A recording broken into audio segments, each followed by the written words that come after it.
Hi Myclites, welcome back to my YouTube channel Maths for Myclites by MKV. So dear children, good morning to all of you. Dear children, I have completed the chapter triangle and now I am requesting you that you should do all the exercises of this chapter, and if you are facing difficulty in any question then please send it to me so that I can solve it to you, solve it and send it to you so that you can complete your work, right? So regarding this triangle, this is the message, and now I want to tell you about this attendance. So many of you are not giving, not writing a name on and class section in the YouTube comment section, and sending me that message through WhatsApp that you give me the attendance. So please, I will not accept it. Please note this. Don't send this type of message to me, right? And now, many of you have joined. This I checked after getting the list.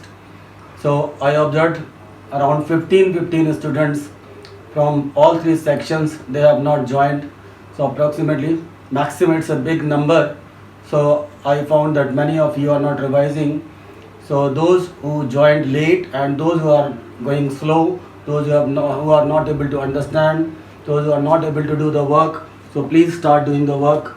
And now I am revising from the first chapter, but I will not do all the things. I will take a quick revision of all three chapters, that is real numbers, after that polynomial, and after that next I taught you linear equations in two variables, right? So dear children, I'm starting today with real numbers, and I have accepted the suggestions which you have given, so I will not make a long video now. So now onward, so please start today this real numbers. Now let's start today's class.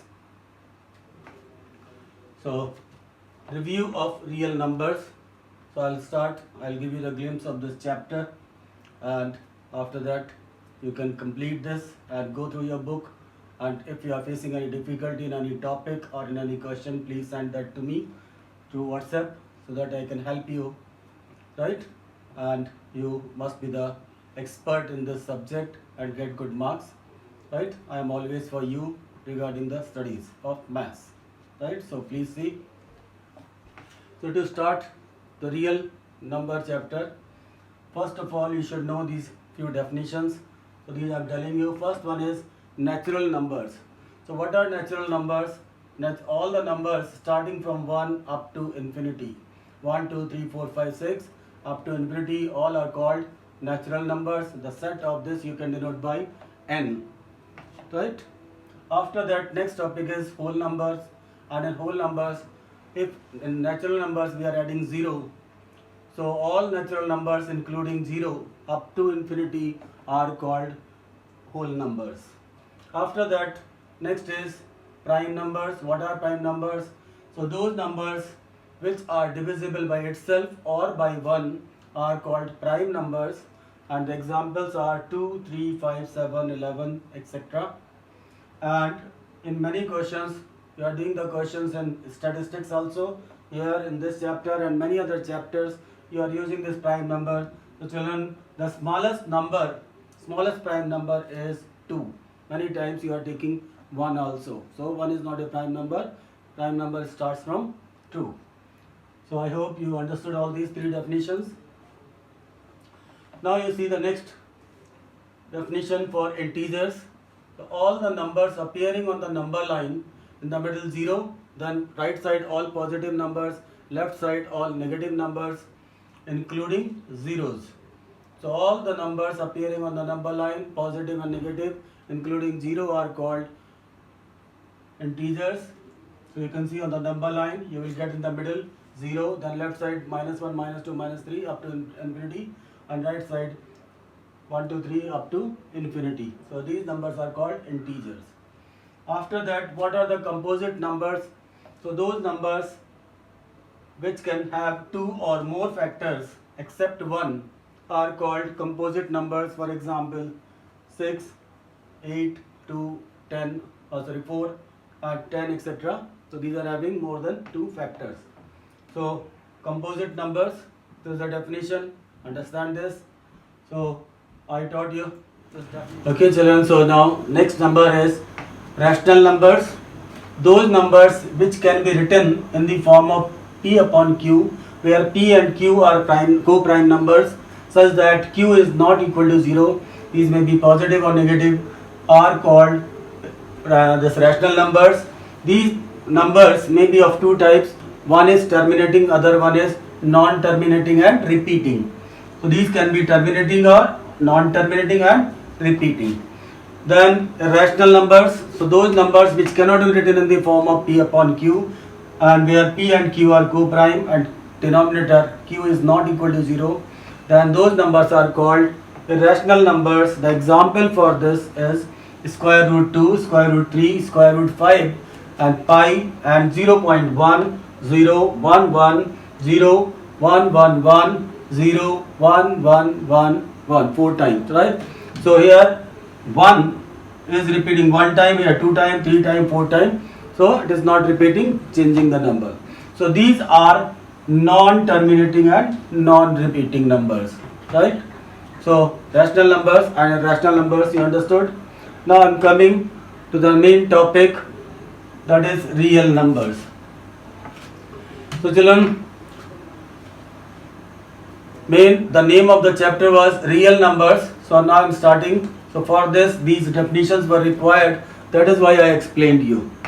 So now you see the types of numbers, that is real numbers. What are real numbers?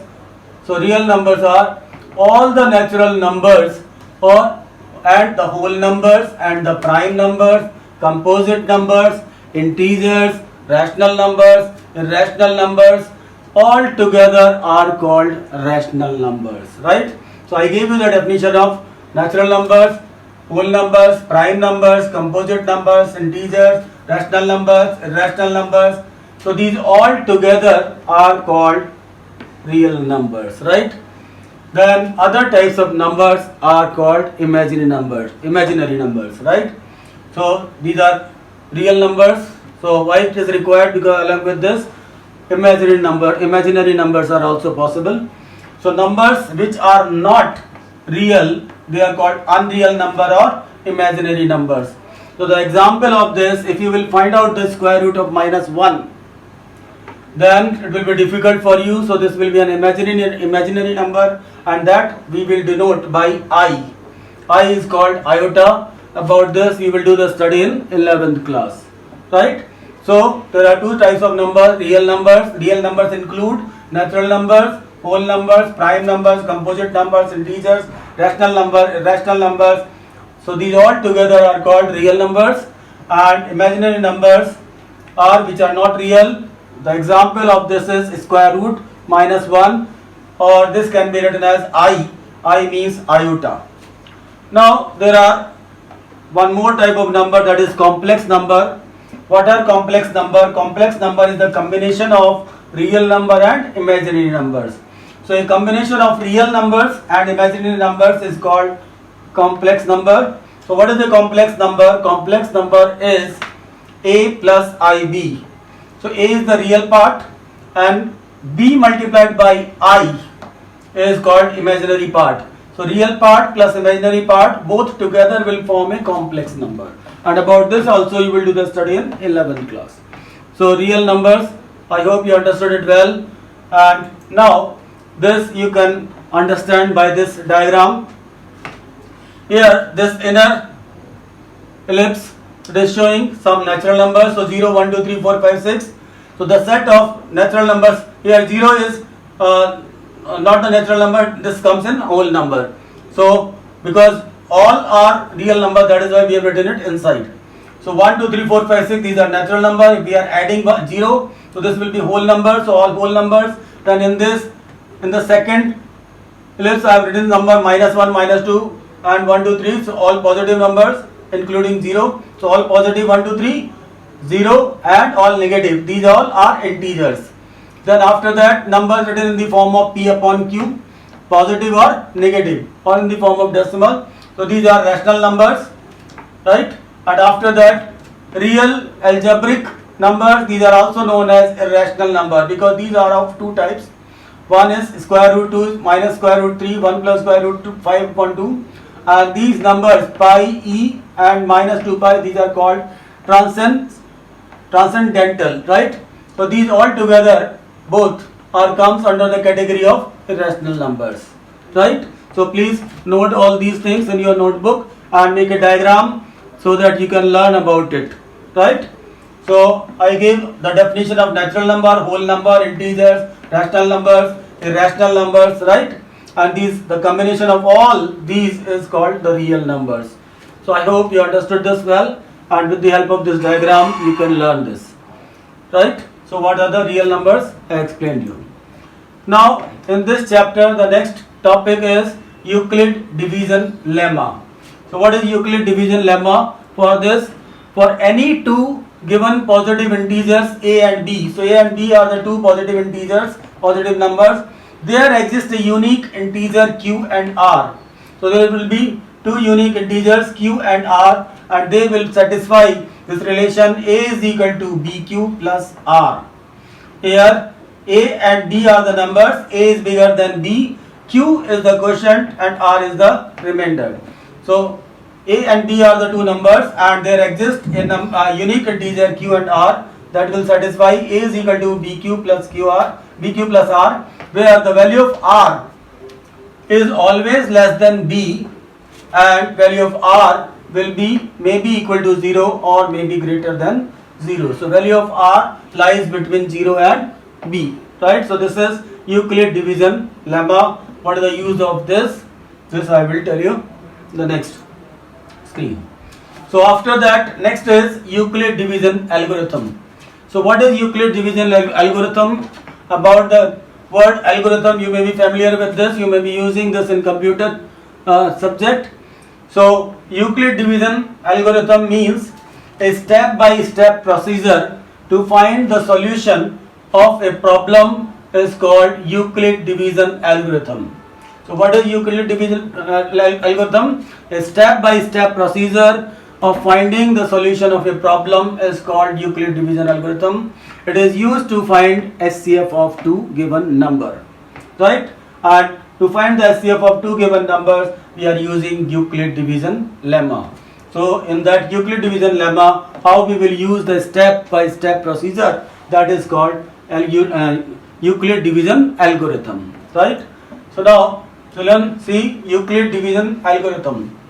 So for this, it is a technique to find the highest common factor SCF of two given positive integers. So by applying the Euclid division lemma, SCF of two positive integers a and b with a is greater than b, here a number is bigger than b, can be obtained in this form. The first step of algorithm is for find whole number q, that how many times it is going q, that is called q, and r such that a is equal to bq plus r, where the value of r is less than b, value of r is greater than equal to 0. So this formula we will apply. So here a is the dividend, b is the divisor, and q is this how many times it is going, and r is the remainder. So in this form we will use this, and we will check whether the value of r is 0 or not. This is the second step. If the value of r is not 0, then we will repeat the same process again. If r is not equal to 0, then apply the same process to b and r. So in the beginning we have applied the process for a and b, right? And now we will apply the same process for b and r until the remainder is 0. So whenever the remainder value here will come 0, then at that stage the divisor value, divisor is b, is called the SCF of a and b. So whenever the value of r is 0, that time the value of b will be the divisor, that SCF of two given numbers, right? So this is the method of using this Euclid division algorithm. Now what is the relation between SCF and LCM of two numbers? So for this, if a and b are the numbers such that value of A is bigger than B, then SCF of two numbers A and B into LCM of two numbers A and B will be equal to A into B. So product of SCF and LCM of two numbers will always be equal to product of the numbers. So this is the formula. With the help of this you can solve the questions. So once again I am telling you, A and B are two numbers. Here A is bigger than B. So first of all you will find out the SCF of A and B by Euclid division lemma. After that you will find out SCF by factorization method, and after finding LCM and SCF of these two numbers, if you will multiply them, you will get the same value as if you will multiply A and B together directly, right? So if you will multiply both the numbers directly, you will get the same value if you will multiply SCF of these two numbers and LCM of these two numbers together. So this is the formula. The product of SCF and LCM is equal, LCM of two numbers is equal to product of these numbers. So with the help of this you can solve many questions. So in these questions, these are four things: SCF, LCM, A and B. So out of these, three may be known to you, and then you will find out the fourth one, right? Or they may give you the number, then you have to find out LCM and SCF, and after that you should multiply this and you should verify this result, right? I hope you are understanding this. So if you will do the questions, you can understand it. Now what is fundamental theorem of arithmetics? So understand this: every composite number, so any composite number, I told you what are the composite numbers which have two or more than two factors, right? Sorry, three and more than three factors. So every composite number can be expressed as a product of prime numbers. So any composite number you take and then you can factorize this, so you will be able to express that composite number in the form of product of prime numbers. So such factorization of this composite number is unique. So whenever you will find out the factorization, this will be of unique, some special type, apart from the order in which the prime factor occur. So here the order may be different. For example, the prime factor representation of composite number x. So x is a composite number. This can be written as a to the power p into b to the power q into c to the power r. So this is in the form of letters a, b, c. So this you can understand by this example. So in this example I am taking the number 450. So this 450 is the composite number. 450 is the composite number. So we will find the factors of this. So its factor will be 2 into 3 will go 2 times, and 5 will go 2 times. So here we can write 450 is equal to 2 into 3 to the power 2 into 5 to the power 2.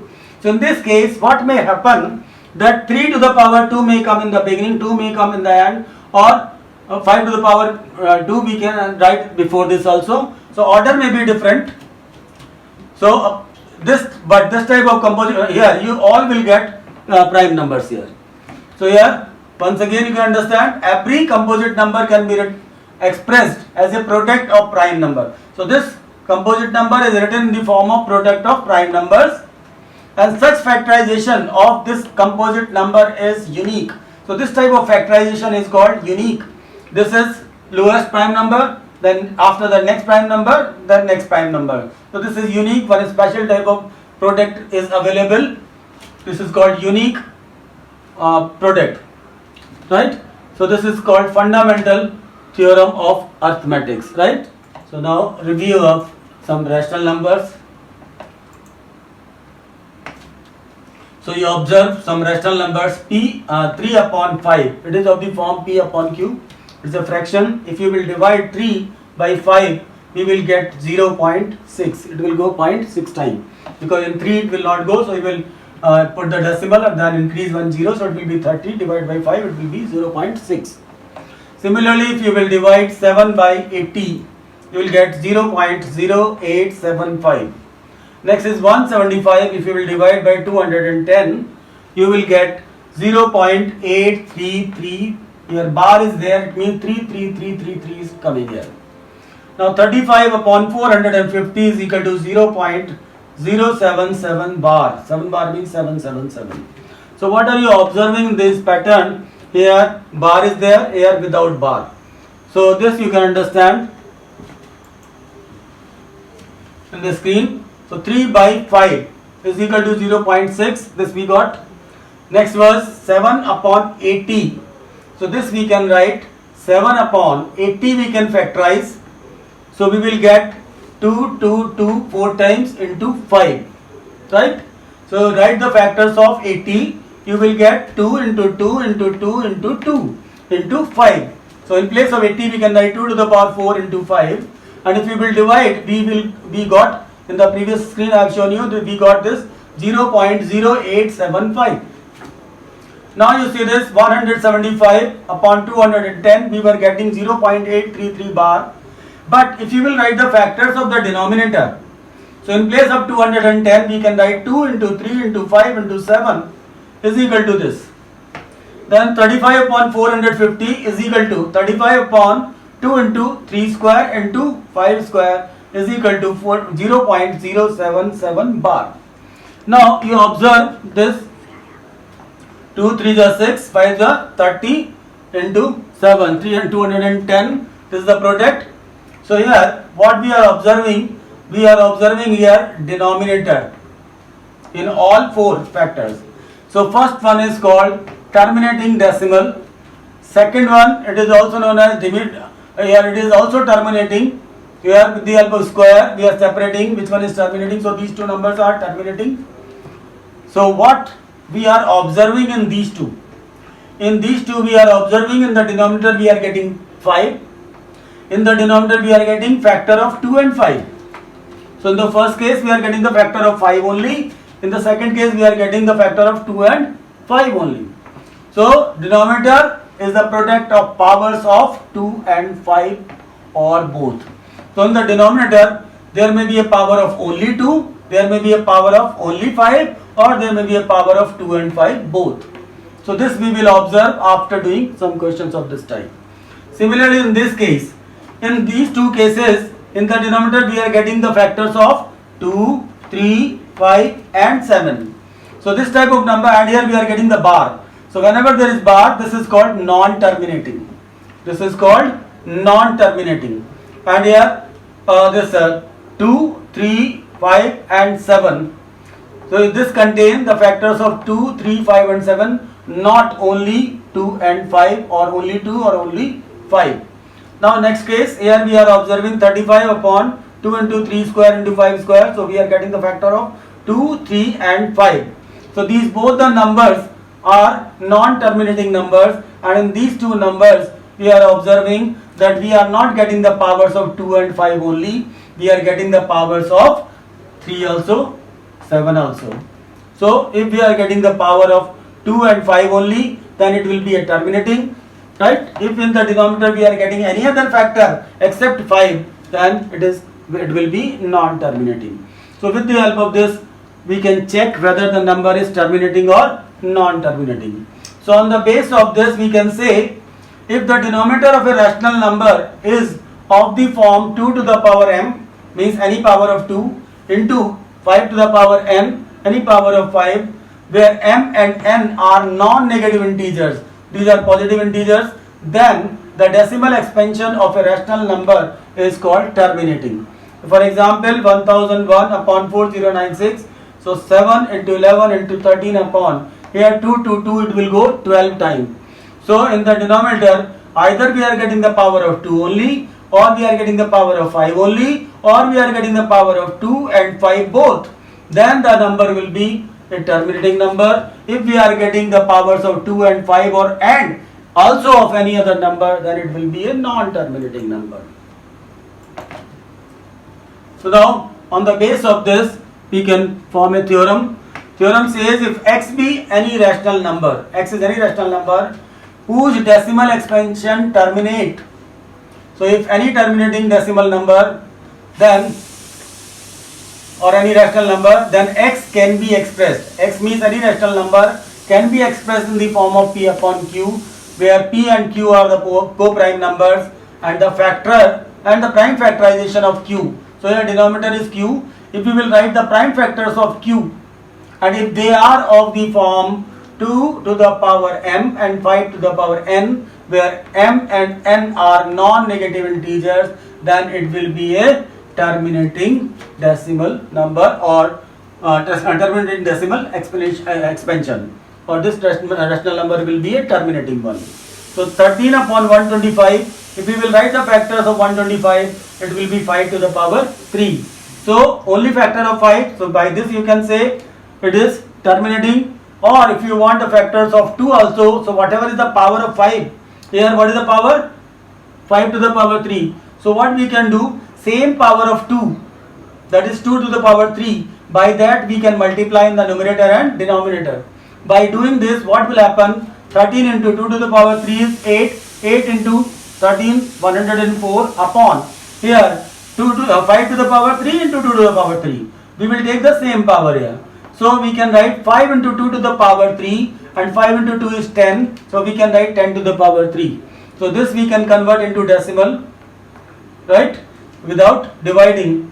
So we will get 0.104.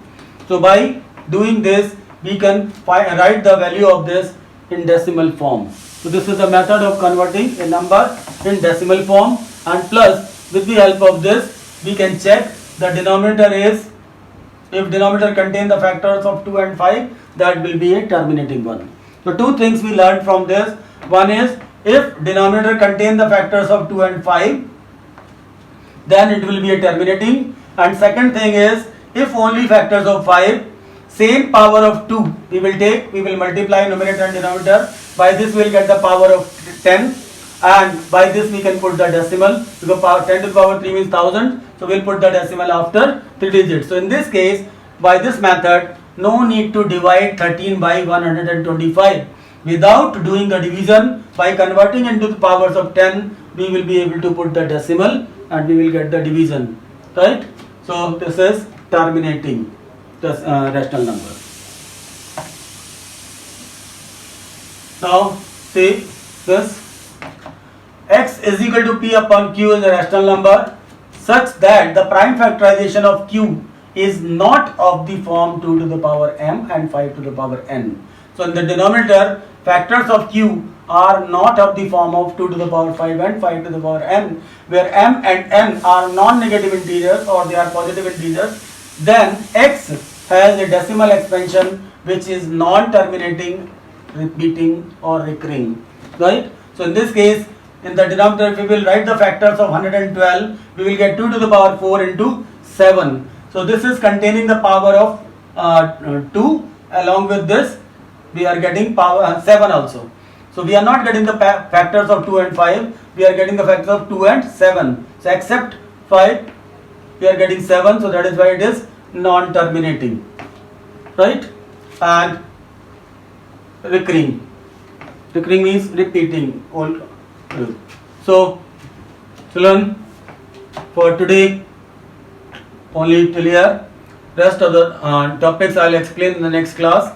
So please revise this and do the questions, and if you are facing any difficulty, please write it to me, and if I have done any mistake, then I can rectify myself also. So we will do together and do the work, and please give your suggestions. Your suggestions are welcome. So I am doing it, making these videos for you so that you can do well in your exam. So please learn them, understand them, and do all the questions of this triangle chapter, whichever is left from the exercise, and do the questions of real number chapters also. And if you are facing difficulty, so once again I am telling you, please send it to me through WhatsApp. So bye bye for today. Thank you. Take care. Don't go out.